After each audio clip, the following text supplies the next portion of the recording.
नमस्कार दोस्तों, मेरे चैनल में एक बार फिर से आप लोगों का स्वागत है। दोस्तों, मैंने पिछली वीडियो में आप लोगों को बताया था कि हुमायूं जब अपने प्रवासी जीवन में था तो उसके बाद उसने फिर से अपनी विजयों का सिलसिला शुरू किया और उसने सबसे पहले कंधार को विजय किया था। आज उसी कड़ी में मैं आप लोगों को बताऊंगा कि उसकी जो दूसरी विजय रही, यानी काबुल की विजय किस तरीके से उसने प्राप्त की। हुमायूं का जो भाई रहा कामरान अब बहुत ज़्यादा परेशान हो गया, क्योंकि हुमायूं की बढ़ती हुई ताकत को वो पचा नहीं पा रहा था और उसके अंदर एक तरीके का डर का माहौल पैदा हो गया। तो इस तरीके से जो कामरान था, इस ताकत को देखकर हुमायूं की वो सिंध की तरफ भाग खड़ा हुआ। तो इस तरीके से 17 नवंबर 1545 ईस्वी को हुमायूं ने काबुल में प्रवेश कर दिया और काबुल में जब वो अपनी एंट्री कर लेता है तो उसके बाद अपने सेवकों को जागीरें प्रदान करता है और उसके बाद वो जो है बदखसा को विजित करने के लिए प्रस्थान कर देता है। अब ये जो बदखसा था, यहाँ पर जो है सुलेमान मिर्जा का अधिकार था। सुलेमान मिर्जा पराजित हुआ और बदखसा पर हुमायूं का अधिकार हो गया। तो इस तरीके से जो है आप देख रहे हैं कि हुमायूं ने सब कुछ खो देने के बाद फिर से जो है अपना जो खोया हुआ राज्य था उसको धीरे धीरे वापस लेना शुरू कर दिया। तो मतलब इससे हमें शिक्षा मिलती है कि कभी भी जीवन में हार नहीं माननी चाहिए और अपने उद्देश्यों के प्रति हमेशा सजग रहना चाहिए और हौसले बुलंद होने चाहिए। तो इस समय हुमायूं जो है बीमार पड़ जाता है और उसे स्वस्थ होने में लगभग 2 महीने लग जाते हैं। कामरान ने हुमायूं की इस बीमारी का लाभ उठाया और काबुल पर जो है फिर से अपना अधिकार कर लिया। तो ये जो कामरान था, ये बड़ा ही जो है एक तरीके से अपॉर्चुनिस्ट था। हुमायूं को जब इस बात का पता चला कि कामरान ने फिर से काबुल पर अपना अधिकार कर लिया है, तो वह कामरान का दमन करने के लिए बदखसा से काबुल पहुंचा और दुर्ग का घेरा डाल लिया। इस समय हुमायूं का तोपखाना काबुल के दुर्ग पर गोलाबारी कर रहा था। कामरान ने बालक अकबर को दुर्ग की दीवार पर बिठा दिया। ये जो अकबर था, मैंने पहले ही बताया था आप लोगों को कि अकबर जो है हुमायूं का ही पुत्र था और हुमायूं जो है इसको अपने 2 भाइयों के संरक्षण में छोड़कर जो है ईरान चले गए थे, जब वो प्रवासी जीवन में अपने जो है शामिल थे। तो इस तरीके से अकबर को दुर्ग की दीवार पर उसने बिठा दिया, लेकिन जो महम अनंगा थी, ठीक है, यानी ये जो इसकी धाय एक तरीके से, तो महम अनंगा ने बालक को अपनी गोद में ले लिया। इससे पता चलते ही हुमायूं ने तोपों की दिशा बदल दी, जिससे अकबर बच गया।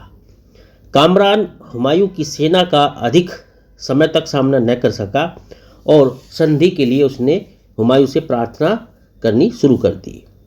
हुमायूं ने उसकी प्रार्थना को स्वीकार कर लिया और अपने तीनों भाइयों को, जो इसके हुमायूं के 3 भाई थे, उन तीनों भाइयों को जागीरें प्रदान की।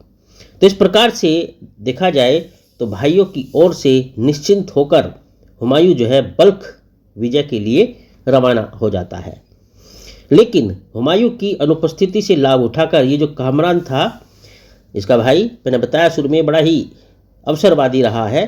तो जब हुमायूं यहाँ अनुपस्थित हो जाते हैं तो फिर से जो है उसकी अनुपस्थिति का लाभ उठाकर वो काबुल पर दोबारा से अधिकार कर लेता है और फिर विद्रोही हो जाता है, यानी फिर से जो है वो हुमायूं से विद्रोह करना शुरू कर देता है।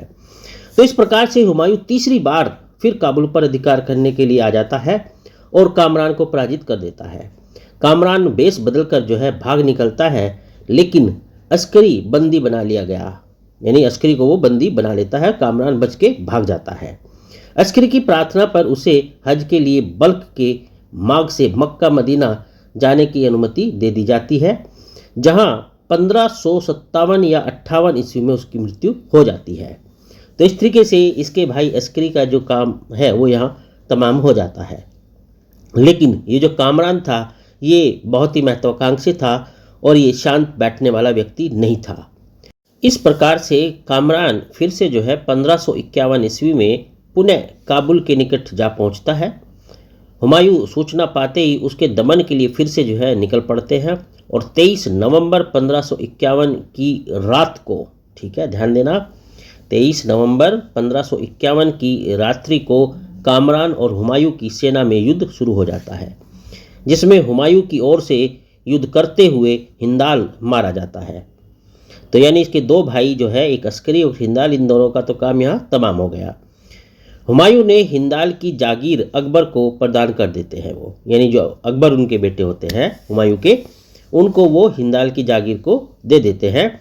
इस युद्ध के पश्चात कामरान शरण की खोज में इधर उधर भटकता रहता है और अंत में गख्खरों के सरदार सुल्तान आदम के पास जा पहुंचता है, जिसने उसे हुमायूं को सौंप दिया। हुमायूं को अपने पिता बाबर की अंतिम वसीयत का जो है स्मरण हो जाता है, यानी उसको अपनी जो पिता ने उसकी वसीयत थी उसकी याद आ जाती है, और उसे याद आ जाने के कारण उसने कामरान को मृत्यु दंड न देकर अंधा करने का आदेश दे दिया। यानी उसको मारता नहीं है लेकिन अंधा जो है जरूर कर। और इस प्रकार से कामरान की प्रार्थना पर हुमायूं कामरान और उसकी पत्नी को हज के लिए मक्का भिजवा देता है, जहां पर 5 अक्टूबर 1558 ईस्वी को उसकी मृत्यु हो जाती है। इस प्रकार से अपने विरोधी भाइयों का दमन करने के पश्चात हुमायूं ने भारत की पुनर्विजय की ओर अपना ध्यान आकर्षित किया। तो दोस्तों, ये थी काबुल की विजय, किस प्रकार दोबारा से हुमायूं ने काबुल को हासिल किया और कई कई बार इसके लिए युद्ध किया, स्पेशली कामरान से जो उसका भाई था। तो चलिए दोस्तों, बताना कि आपको कैसी लगी और आप इसमें क्या चेंजेस चाहते हैं। चैनल अगर सब्सक्राइब नहीं है तो ज़रूर सब्सक्राइब कर लेना। मुझसे जुड़े रहने के लिए आप लोग का बहुत बहुत धन्यवाद। अगली वीडियो में मैं आप लोग को बताऊंगा हुमायूं की कैसे पुनर्विजय वो करते हैं भारत की।